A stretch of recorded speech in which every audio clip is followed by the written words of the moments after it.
2절인데 다 읽지 않고 17장 1절로 16절까지만 읽겠습니다. 사무엘상 17장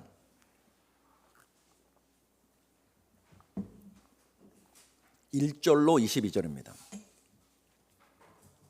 구약성경, 제가 읽는 성경은 435페이지입니다.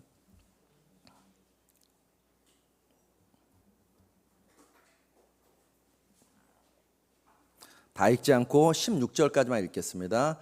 사무엘상 17장 1절로 16절까지 읽겠습니다. 제가 먼저 읽고 여러분이 읽겠습니다. 블레셋 사람들이 그들의 군대를 모으고 싸우고자 하여 유다에 속한 소고에 모여 소고와 아세가 사이에 에베스 담밈에 진침해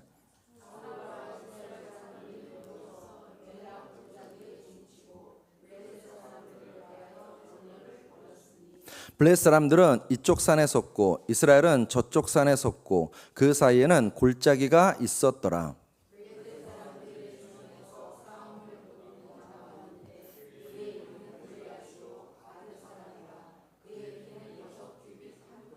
머리에는 노투구를 썼고 몸에는 비늘 갑옷을 입었으니 그 갑옷의 무게가 놋 5천 세겔이며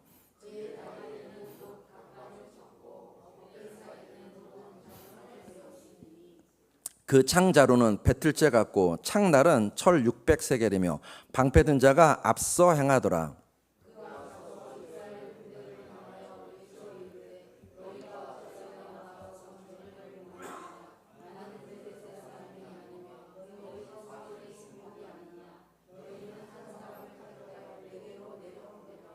그가 나와 싸워서 나를 죽이면 우리가 너희의 종이 되겠고 만일 내가 이겨 그를 죽이면 너희가 우리의 종이 되어 우리를 섬길 것이라.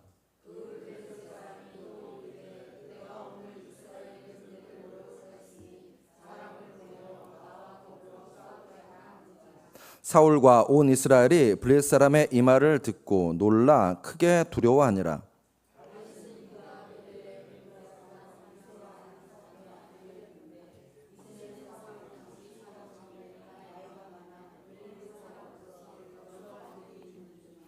그 장성한 세 아들은 사울을 따라 싸움에 나갔으니 싸움에 나간 세 아들의 이름은 장자 엘리압이며 그 다음은 아비나답이요 셋째는 삼마며 다윗은 사울에게로 왕래하며 베들레헴에서 그의 아버지의 양을 칠 때에 그 블레셋 사람이 40일을 조속으로 나와서 몸을 나타내었더라. 아멘, 아멘, 아멘. 이 말씀에 근거하여서 성경대로가 행복대로이다. 성경대로가 행복대로이다라는 말씀을 함께 나누도록 하시겠습니다. 한번 따라 하시겠습니다. 성경대로가 행복대로이다. 한번 더요. 성경대로가 행복대로이다. 아멘, 아멘. 안타깝지만 암은 우리 가까이에 있습니다. 가까이에 있습니다. 암이 우리 몸 어디서든 발병할 수 있습니다. 위, 간, 폐, 대장뿐만 아니라 이 혀, 또 피부, 혈액에서도 암이 발생할 수 있습니다. 우리 몸에서 암이 발생하지 않는 곳은 딱 세 군데입니다. 손톱, 발톱, 머리카락. 이 딱 세 군데입니다. 그 외에는 우리 몸 어디서든 암이 발생할 수 있습니다. 근데 여러분 혹시 심장암이라고 들어보셨나요? 심장암은 아마 거의 한 번도 안 들어보셨을 거예요. 의학적으로는 심장암이 있기는 있어요. 그런데 의사들도 이 심장암은 굉장히 보기 드물다고 합니다. 암이 우리 몸 어디서든 걸릴 수 있는데 딱 한 군데, 심장만큼은 거의 암이 걸리지 않는답니다. 왜 심장은 암이 걸리지 않는가? 찾아보니까는요, 세 가지 이유가 있더라고요. 첫 번째, 심장은 끊임없이 움직여요. 그렇죠? 태어나는 순간부터 이 심장은 죽을 때까지 움직입니다. 그러니까 여러분 건강하시려면은 누워 계시면 안 됩니다. 누워 계시면. 그럽니까? 맨날은 그러지 않습니다. 네, 아들이 무서워요. 네, 누워 계시면 안 됩니다. 움직이셔야 됩니다. 몸을 움직이셔야 됩니다. 몸을 움직이셔야지 우리의 몸이 건강해질 수 있습니다. 두 번째, 이 심장이 암에 걸리지 않는 이유는 외부 세력으로부터 외부의 영향을 받지 않기 때문이랍니다. 위는 음식물의 영향을 받습니다. 그렇죠? 간은 술의 영향을 받습니다. 폐는 담배 같은 것에 영향을 받습니다. 나머지 몸의 장기들도 마찬가지입니다. 여러 가지 외부의 자극과 스트레스에 영향을 받습니다. 그런데 이 심장은 자기 할 일 계속 뛰어야 되는 이 자기 할 일 바쁘기 때문에 외부의 영향과 자극을 거의 받지 않는답니다.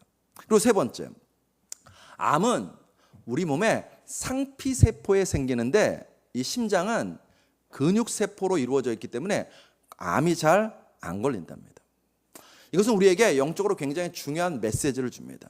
암이 끊임없이 움직이는 것처럼 여러분과 저의 영성도 끊임없이 움직이셔야 됩니다. 그 말은 무슨 얘기냐면 여러분과 제가요 매일매일 예배자가 되셔야 됩니다. 매 순간 주님을 바라보셔야 된다는 것입니다. 히브리서 12장 2절은 말합니다. 믿음의 주요 또 온전케 하시는 이인 예수를 바라보자. 예수를 바라보랍니다. 매 순간마다 여러분과 저는요 주님 바라보는 것입니다. 그런데 현대인들은 정반대로 삽니다. 외부 자극에 많이 노출되고 외부 자극으로부터 영향을 받는 것이 현대인들입니다. 오늘 본문에 이스라엘 백성과 비슷한 모습을 보여줍니다. 이스라엘 백성 앞에 거인 골리앗이 나타났습니다.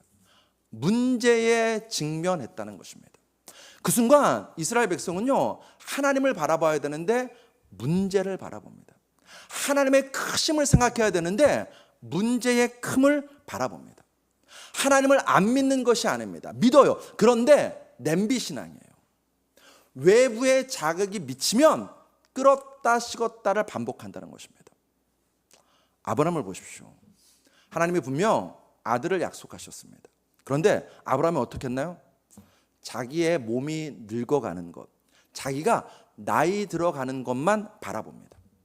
야곱은 어떻게 했나요? 자기가 장자가 아니라 차자로 태어난 것만 묵상합니다. 광야 이스라엘 백성은요 분명 눈앞에 구름기둥과 불기둥이 있습니다. 하나님께서 수많은 기사와 이적을 행하셨습니다. 그런데 그것 바라보지 않습니다. 당장 물이 없는 것, 당장 먹을 것이 없는 것만 바라보고 생각합니다. 사사시대에는요 이스라엘 백성은요 가나안 문 안에 너무너무 철저하게 물들어 버립니다. 그리고 오늘 본문에서 이스라엘 백성과 사울 왕은 자기 눈앞에 나타난 그 거인 골리앗만 바라보고 묵상합니다. 여러분과 저는 어떠한가요? 여러분 살다 보면요 분명 문제가 닥친다니까요. 그 문제가 닥쳤을 때 여러분과 저는요 그 문제를 바라보나요? 아니면 하나님 바라보나요? 그 문제를 묵상하나요? 아니면 문제보다 크신 하나님을 바라보면서 하나님 말씀을 의지하시나요? 사랑하는 성도 여러분, 하나님이 여러분과 저에게 말씀하셨습니다. 이사야 41장 10절 우리 같이 읽겠습니다. 시작. 두려워하지 말라. 내가 너와 함께함이니라. 놀라지 말라. 나는 내 하나님이 됨이라. 내가 너를 굳세게 하리라. 참으로 너를 도와주리라. 참으로 나의 의로운 오른손으로 너를 붙들리라. 아멘. 하나님께서 우리를 굳세게 해주신답니다. 무엇으로요?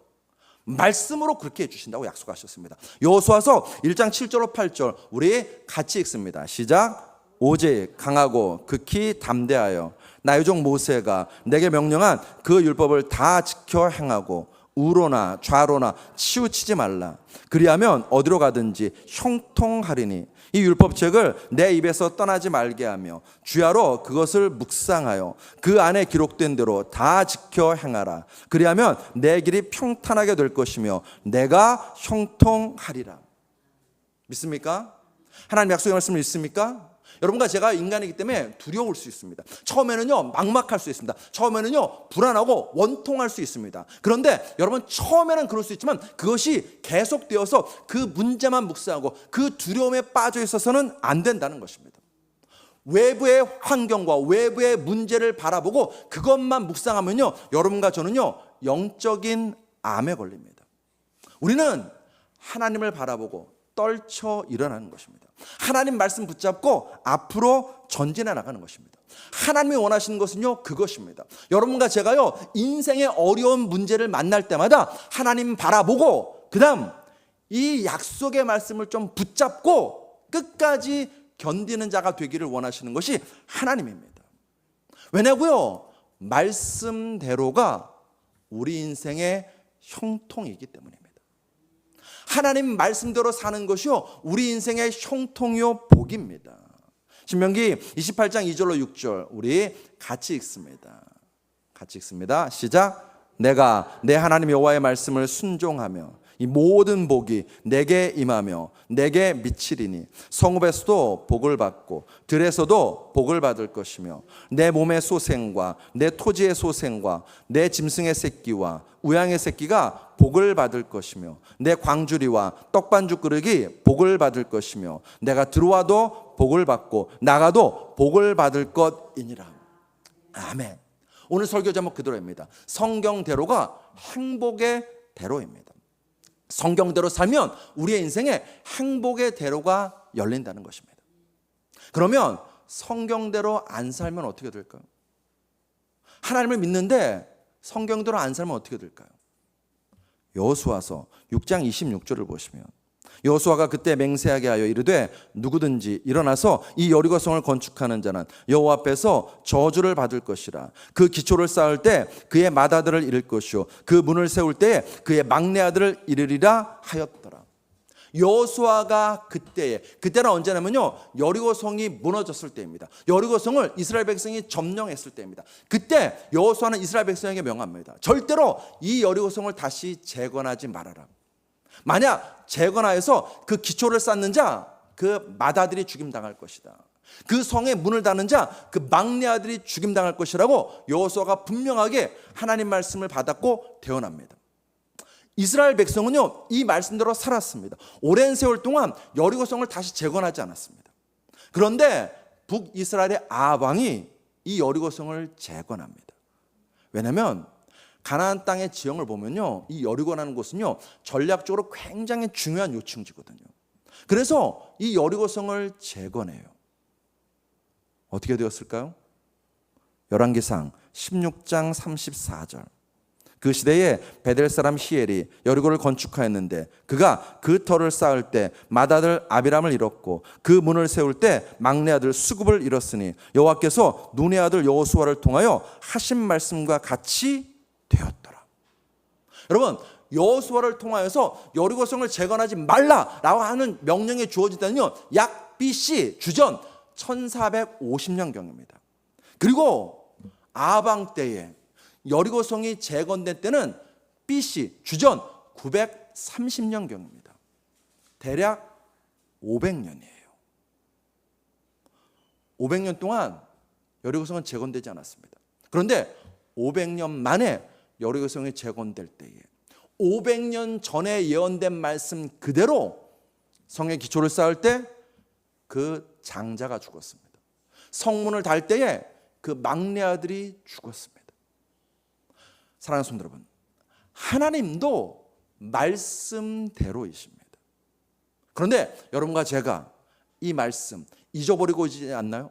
여러분과 제가 이 말씀 가벼이 여기지 않나요? 여러분과 제가 이 말씀 하나쯤 이 정도쯤은 어겨도 괜찮겠지라는 생각을 하지 않나요? 사랑하는 성도 여러분, 말씀대로가 형통이요 행복이요 은혜입니다. 반대로 내가 제멋대로 살면 불통이요 불행이요 불안입니다.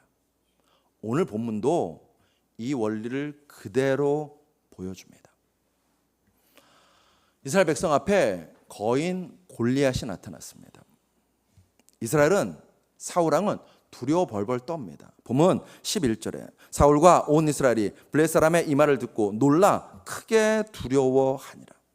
이 두려움과 불안은요 사실 이스라엘 백성이 자초한 것입니다. 어떻게 자초했는가? 말씀대로 살지 않아서 자초한 것입니다. 자, 본문 4절을 보면 이 거인 골리앗에 대한 신상 명세서가 소개되고 있습니다. 4절을 보시면 장나열 씨가 읽어볼까요? 4절 앞에 현우가 읽어볼까요? 라유리가 읽어볼까요? 그럼 현우하고 라유리가 같이 읽어볼까요? 네, 같이 읽어봅시다. 같이 읽어 4절 같이 읽을게요. 시작. 읽어봐요.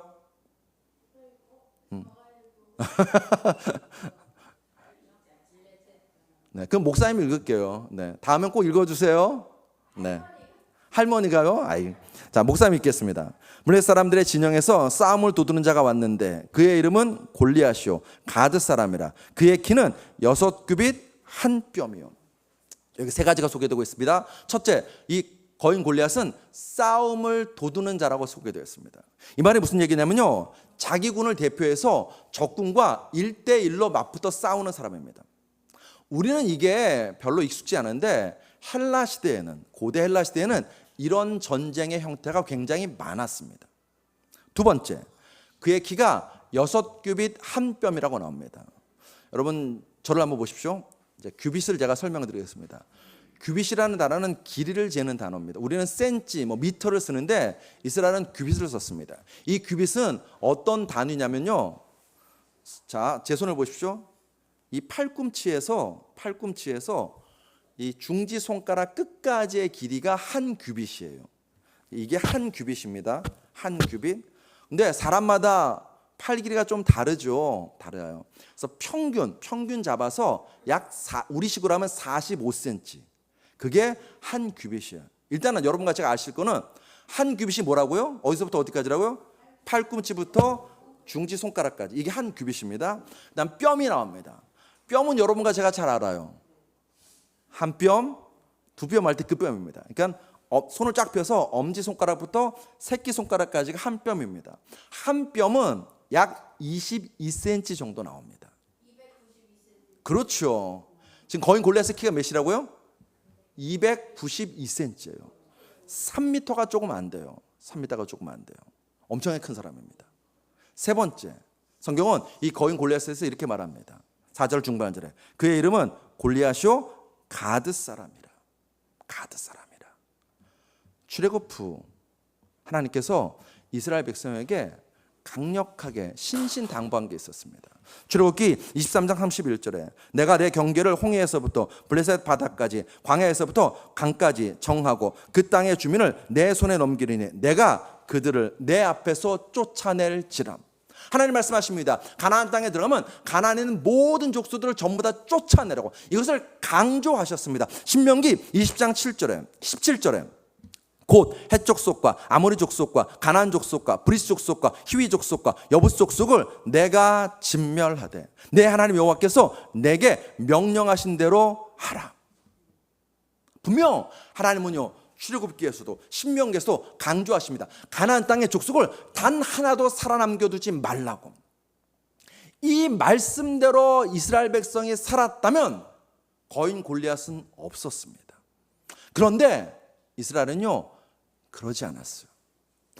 99% 순종했습니다. 딱 1%만 이 정도쯤은 하고 그냥 내버려 두었습니다. 여호수아서 11장 22절을 보시면 이스라엘 자손의 땅에는 아낙 사람들이 하나도 남지 아니하였고 그 다음 뭐라고 하느냐, 가사와 가드와 아스돗에만 남았더라. 우리가 지금 개정을 보는데 옛날 개역 한글 성경에 이렇게 되어 있습니다. 가사와 가드와 아스돗에만 약간 남았더라. 약간이라는 단어를 써요. 조금 남았습니다. 여호수아의 가나안 정복 전쟁은요 산간지대와 내륙의 평화지대에 주로 집중되었습니다. 즉 가나안 땅에는 중요 거점 도시들을 점령하는데 힘을 쏟았습니다. 그 점령했어요.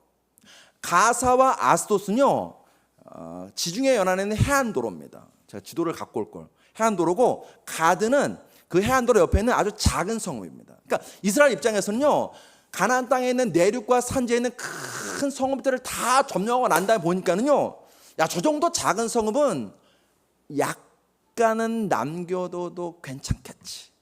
저 정도쯤은 우리가 충분히 관리할 수 있어 라고 생각한 것입니다. 그런데 거기서부터 이스라엘을 가장 괴롭히는 사람들이 등장합니다. 가사하면 여러분과 제가 잘 아는 인물이 등장합니다. 누군지 아시나요? 힌트 드릴까요? 삼손하고 관련이 있습니다. 들릴라가 가사 사람이에요. 들릴라 가사 사람. 삼손을 무너뜨린 들릴라가 가사 사람입니다. 아스돗은 우리가 사무엘상 5장에서 공부했습니다. 이스라엘과 블레셋 족속이 전쟁을 벌입니다. 하나님의 언약궤를 블레셋에게 빼앗깁니다. 그리고 그 블레셋이 그 하나님의 언약궤를 어디로 가지고 가냐면 아스돗에 있는 다곤 신당에 갖다 놓습니다. 그 얘기는 우리의 다곤 신이 위대한 신이다 라는 것을 이야기하는 것입니다. 그리고 가드 하면 누가 등장하는가? 오늘 본문에 고인 골리앗이 가드 사람입니다. 가사, 가드, 아스돗은 이스라엘 백성에게 수치와 패배를 안겨준 역사입니다. 그 수치와 패배가 어디서부터 비롯되었는가? 여호수아서 11장 20절 하반절 다시 보시면 가사와 가드와 아스돗에만 남았더라. 약간입니다. 약간. 사랑하는 성도 여러분, 여러분과 저도 이 오류에 빠질 수 있습니다. 요즘 같은 세상에 이 정도는 안 지켜도 돼. 이번 한 번만 그냥 지나가도 괜찮겠지. 주일 예배 한 번 빠져도 돼. 11조 안 드려도 돼. 우리 안에 그런 마음이 들 때가 있다니까요. 그 약간이 나로 하여금 하나님으로부터 멀어지게 만듭니다. TV 프로에 보니까는요, 도로 위에서 벌어지는 교통사고를 보여주는 TV 프로가 있더라고요. 혹시 보셨나요? 저랑 몇 분만 보시나 봐요. 여러분 다 성경 말씀만 보시고 여러분 그 프로 보면요, 교통사고를 내려고 작정한 사람 있나요? 없습니다. 없어요. 약간의 실수예요. 약간의 작은 방심입니다. 1%의 불법입니다. 충분히 감당할 수 있어라고 그 약간 그 순간의 방심이 자기의 목숨을 앗아가고 뿐만 아니라 아무 죄 없는 다른 사람의 목숨까지 앗아갑니다. 강조합니다. 성경 우리에게 말합니다. 약간이라고. 그 약간이 이스라엘 백성 역사 내내 사사시대부터 사울왕 시대까지 그 이후 시대까지 계속해서 이스라엘을 괴롭히는 큰 문제를 낳게 된다는 것입니다. 이번 한 번만 이 말씀 정도는 오늘 같은 시대에 안 지켜도 돼? 아니요. 조이 도우스는 이런 이야기합니다. 하나님께 순종하는데 너무도 많은 대가를 치러야 한다고 하면서 불순종의 삶을 살겠는가? 그러나 사실은 불순종의 대가가 훨씬 더 크다는 사실을 기억하라. 아멘. 사랑하는 성도 여러분, 하나님은 말씀하신 바를 반드시 지키시는 분이십니다. 민수기 23장 19절에 하나님은 사람이 아니시니 거짓말을 하지 않으시고 인생이 아니시니 후회가 없으시도다. 어찌 그 말씀하신 바를 행하지 않으시며 하신 말씀을 실행하지 않으시랴. 믿습니까? 그렇다면 우리는 하나님을 철저하게 의지하는 것입니다. 동시에 여러분과 저는요, 어떤 순간에도 강하고 담대한 것입니다. 오늘 본문에 사울왕과 이스라엘은요, 사실 두려워할 이유가 없었습니다. 이 하나님의 말씀을 매일 먹고 묵상했다면 결코 두려워해서는 안 되었습니다. 도리어 그 거인 골리앗을 우습게 여겼습니다. 왜냐고요? 시건치 않으시고 후회가 없으신 하나님께서 이렇게 말씀하셨거든요. 신명기 20장 1절에 내가 나가서 적군과 싸우려 할 때에 말과 병거와 백성이 그다음 뭐라고 하시냐? 너보다 많음을 볼지라도 하나님 말씀하세요. 그들을 두려워하지 말라. 애굽 땅에서 너를 인도해내신 내 하나님 여호와께서 너와 함께 하시느니라. 하나님은 아셨어요. 하나님은 보고 계세요. 이 이스라엘 백성보다 저 가나안 족속이 훨씬 더 강하고 많은 것을 알고 계셨고 보고 계셨습니다. 그래서 말씀하세요. 너희들 저 가나안 땅에 들어가면 그들이 너희보다 키도 크고 그들이 너희보다 무기보다 강하고 그들이 너희보다 군대가 강력하고 너희가 볼 거야.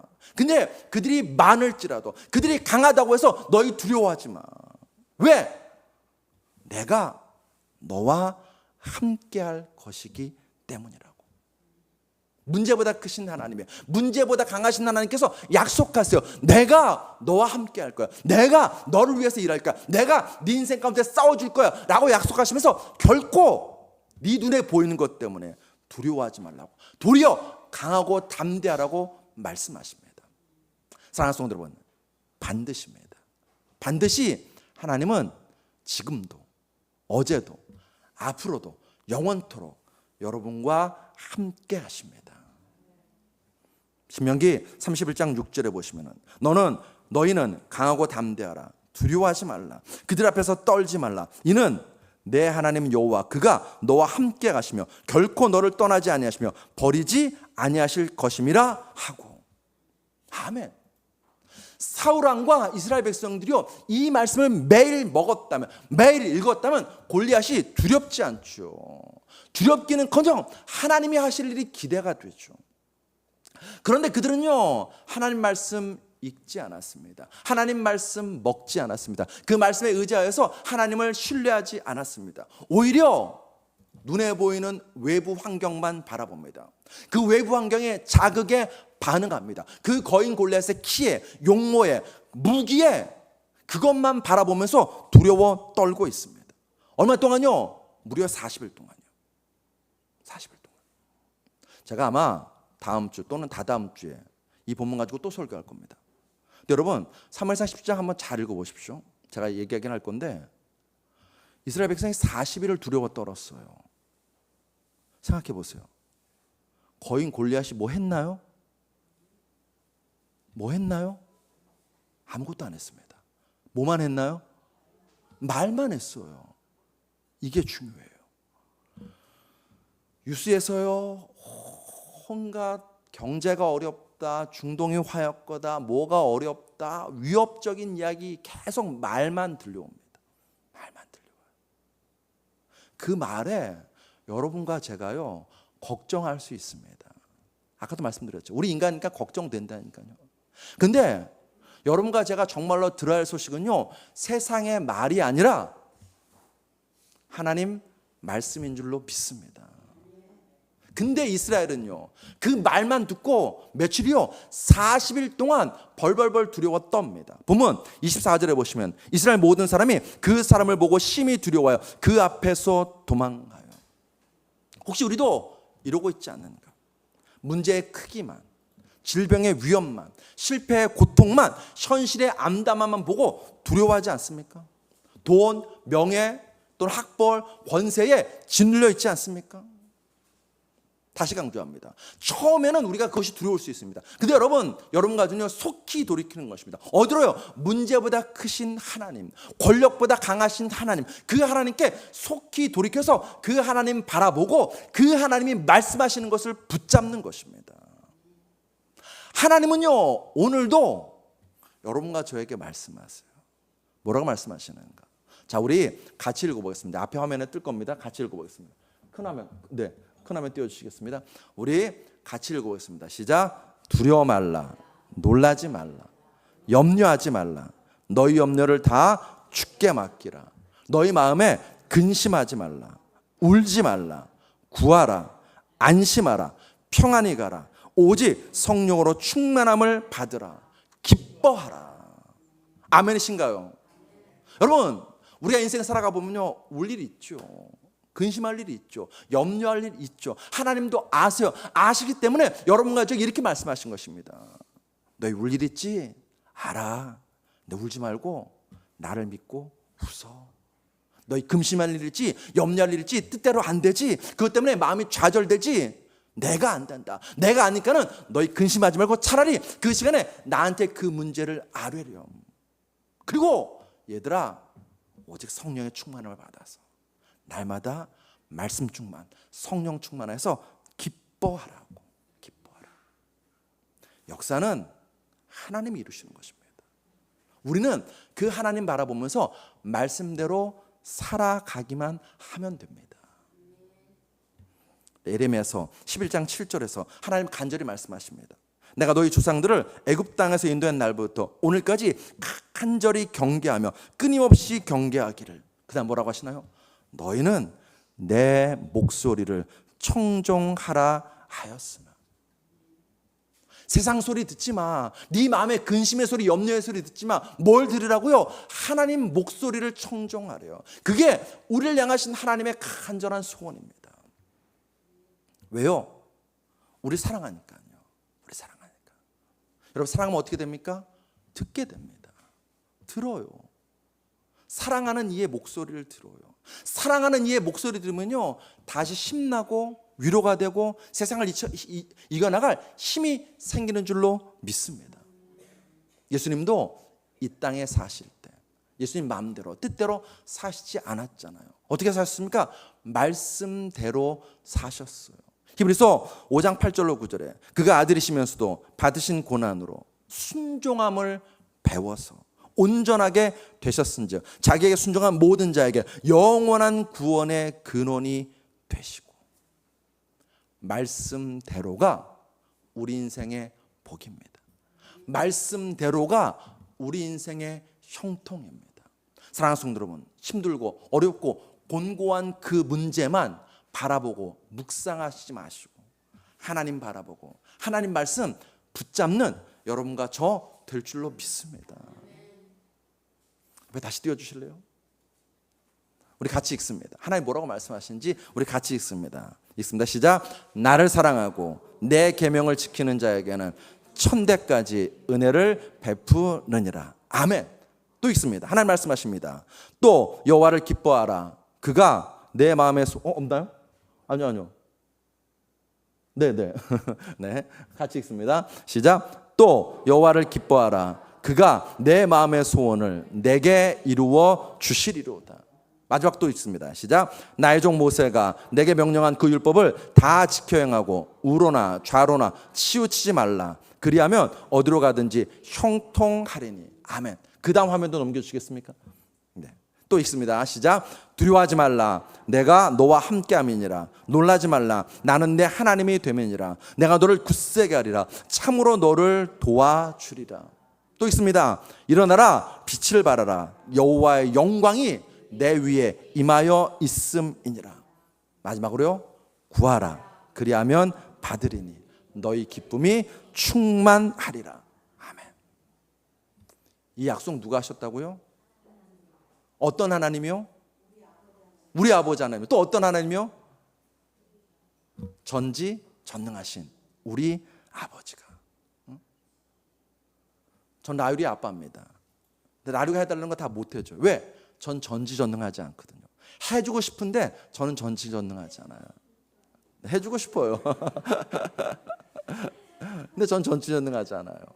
근데 우리 하나님은 어떠신다고요? 전지전능하십니다. 그리고 우리의 아버지십니다. 아버지십니다. 그분 믿고 그분 바라보면서 오늘도 내일도 성경대로 말씀대로 살아가는 은혜가 넘치시기를 주의 이름으로 축복합니다.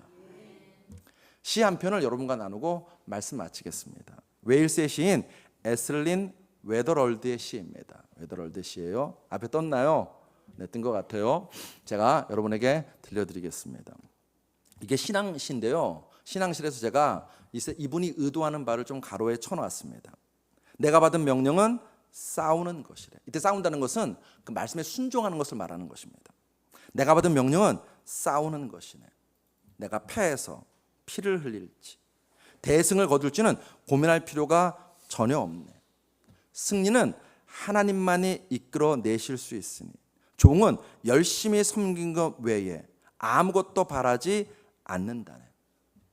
이기거나 지라는 명령은 받은 바 없고 오직 내가 받은 명령은 순종하라는 것이네. 여러분 성경 어디에도요 여러분과 저에게 이겨 성공해 출세해 그런 말씀 없습니다. 없어요. 근데 뭐만 있다고요? 순종하라고.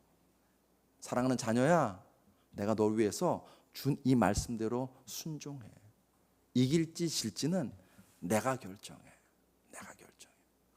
사랑하는 성도 여러분, 사무엘상 17장에서요 어쩌면 사실 사무엘상 17장은요 정말 굉장히 많이 설교할 것이 많습니다. 우리는 보통 거인 골리앗과 다윗에 주목합니다. 근데 그 전에 이 말씀이 나오게 된 역사적인 배경을 보면요 아까 말씀드린 것처럼 그 약간의 1%의 이 정도쯤은 괜찮겠지 하는 그 불순종이 이스라엘 역사 전체에 크나큰 위협과 고통을 가져왔습니다. 여러분과 저는 그럴 수 있어요. 우리의 마음이 또는 우리의 환경이 어쩔 수 없어서 말씀대로 살지 못할 때가 있을 수도 있을 것입니다. 근데 여러분, 우리에게는 나를 사랑하시는 전지전능하신 하나님 아버지가 계십니다. 그 하나님 믿고 이렇게 살면 안 될 것 같은데 라고 하는 순간에도 말씀을 고집하시고 말씀대로 살아가는 여러분과 저 될 줄로 믿습니다. 기도하시겠습니다.